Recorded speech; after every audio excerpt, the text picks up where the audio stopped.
बीच एक और बड़ी खबर, इजराइल पर ईरान ने बड़ा मिसाइल हमला किया है। इजराइल का विज़मैन साइंस इंस्टीट्यूट पूरी तरीके से तबाह हो गया है, तो ईरान भी लगातार बड़े पलटवार कर रहा है। इजराइल का विज़मैन साइंस इंस्टीट्यूट पर हमले की खबर है, मिसाइल अटैक किया गया है और ये इंस्टीट्यूट अब पूरी तरीके से तबाह और बर्बाद हो चुका है। एक तरफ ईरान आप देख रहे हैं कि किस तरीके से धमकी अमेरिका को दे रहा है, क्योंकि अमेरिका सीधे सीधे इस पूरे जंग में घुसने की बात कर रहा है। दो तस्वीरें हम आपको दिखा रहे हैं। हमले से पहले ये इंस्टीट्यूट ऐसा नजर आता था और हमले के बाद ये पूरी इमारत खंडहर में तब्दील हो चुकी है। तो इजराइल के जो मुख्य केंद्र है उस पर लगातार इसी तरीके के अटैक यहां पर जारी है। दो तस्वीरें आपके सामने। एक और बड़ी खबर आपको बता दें, जहां ईरान के करमनशाह में इजराइल की स्ट्राइक देखने को मिली। लड़ाकू विमानों से भीषण बमबारी की गई है। इजराइल का राइजिंग लायन ऑपरेशन लगातार जारी है। ईरान की तरफ से भी प्रॉमिस 3 की तहत लगातार अटैक किए जा रहे हैं। लेकिन ये तस्वीरें आप देख रहे हैं, भीषण बमबारी की तस्वीर, भीषण तबाही की तस्वीरें हैं। इजराइल की तरफ से लगातार अटैक किए जा रहे हैं। लड़ाकू विमानों से भीषण बमबारी की गई और उसकी तस्वीरें आपको टीवी स्क्रीन पर दिखा रहे हैं, जिसके बाद धमाके हुए और उसकी आवाज भी सुनी जा सकती है। ये एक्सक्लूसिव तस्वीर आपको दिखा रहे हैं। ईरान का करमनशाह, ये इलाका, ये शहर जहां पर तबाही देखने को मिली है और भीषण बमबारी यहां पर हुई है। और इस विस्फोट के बाद, इन धमाकों के बाद कितनी तेज आवाज वहां पर सुनाई दी, ये तस्वीरें भी आप देख रहे हैं। लगातार एक के बाद एक शहर को टारगेट बना रहा है इजराइल और ईरान पर लगातार हमले कर रहा है। ईरान में एक के बाद एक स्ट्राइक की जा रही है और ऑपरेशन राइजिंग लायन इजराइल का लगातार जारी है। इजराइल की तरफ से साफ कर दिया गया है। और अब बात पीएम मोदी की। प्रधानमंत्री नरेंद्र मोदी ने एक बार फिर से ऐलान कर दिया है कि ऑपरेशन सिंदूर जारी है और आतंकवाद के खिलाफ भारत की जीरो टॉलरेंस की नीति यहां सख्त है। अमेरिकी राष्ट्रपति डोनाल्ड ट्रंप से पीएम मोदी की मुलाकात कनाडा में होनी थी, लेकिन ट्रंप की जल्द वापसी की वजह से यह मुलाकात ना हो सकी। तो ट्रंप ने प्रधानमंत्री मोदी को फोन करके अमेरिका आने का न्योता दिया और 35 मिनट तक लंबी बातचीत चली। देखिए इस रिपोर्ट के जरिए।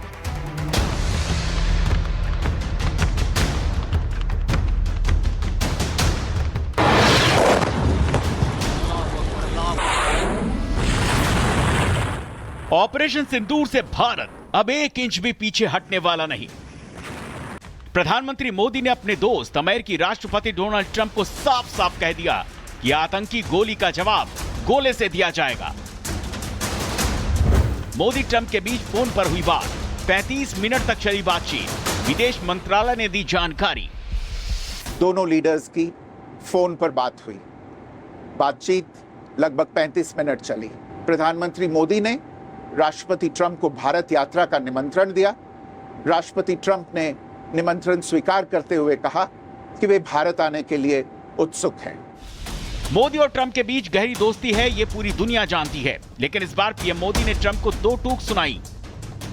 22 अप्रैल को हुए पहलगाम के हमले के बाद से करीब 18 बार ट्रंप ने भारत और पाकिस्तान के बीच मध्यस्थता की बात कही, जिस पर प्रधानमंत्री मोदी ने स्पष्ट शब्दों में साफ कर दिया, भारत को मध्यस्थता की जरूरत नहीं।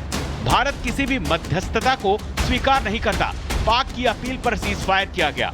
ऑपरेशन सिंदूर में यूएस ट्रेड डील की कोई बात नहीं की गई। दोनों देशों के बीच हुई फोन डिप्लोमेसी में यह पहली बार था जब भारत पाक के बीच हुए सीज फायर के बाद दोनों दोस्त बात कर रहे थे। दोनों नेताओं ने ऑपरेशन सिंदूर पर विस्तार से चर्चा की और बातें इजराइल और ईरान की जंग को लेकर भी की गई। लेकिन इस बीच व्यस्तता के कारण प्रधानमंत्री मोदी ने अमेरिका के निमंत्रण को ना बोल दिया। खुशी की बात यह है कि मोदी जी ने बता दिया है डोनाल्ड ट्रंप साहब को 2 टूक शब्दों में कि भाई हमारी तरफ से ऑपरेशन सिंदूर अभी जारी है, हम किसी भी तरह से आतंकवाद एक्सेप्ट नहीं करेंगे। ट्रंप और मोदी के बीच फोन डिप्लोमेसी की टाइमिंग पर नजर डालेंगे तो पता चलेगा कि ये इतनी अहम क्यों है। इस वक्त Pakistani field marshal general Munir America में हैं। मुनीर की ट्रंप से मुलाकात होनी है। ट्रंप ने मुनीर को परेड का निमंत्रण नहीं दिया। अमेरिका में मुनीर का विरोध हुआ, मुनीर के खिलाफ नारेबाजी की गई, मुनीर को भगोड़ा और कातिल कहा गया। लंच पर मुनीर और ट्रंप की मुलाकात होनी है, जिसमें मुनीर अपना दुखड़ा सुनाने वाले हैं। लेकिन उससे पहले ही प्रधानमंत्री मोदी ने साफ कर दिया कि पाकिस्तान को क्यों और कैसे मारा गया, और वो अगर नहीं सुधरता है तो और ज्यादा मारा जाएगा, जिसमें भारत का हाथ कोई नहीं रोक सकता है।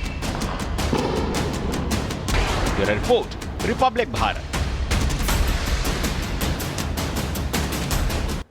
और बढ़ते आगे, प्रधानमंत्री नरेंद्र मोदी क्रोएशिया दौरे पर पहुंचने वाले हैं। एयरपोर्ट के बाहर भारतीय मूल के लोग पीएम मोदी के स्वागत के लिए इंतजार में खड़े हैं। ये तस्वीरें आपको दिखा रहे हैं। बेहद ही महत्वपूर्ण ये दौरा हो जाता है किसी भारतीय प्रधानमंत्री का पहला दौरा, और यहाँ 17,000 से ज्यादा भारतीय रहते हैं, तो इस लिहाज से भी ये दौरा और भी ज्यादा महत्वपूर्ण हो जाता है। इसके अलावा क्रोएशिया यूरोपीय संघ का सदस्य है और ये यात्रा भारत की यूरोपीय देशों के साथ साझेदारी बढ़ाने की रणनीति का हिस्सा है।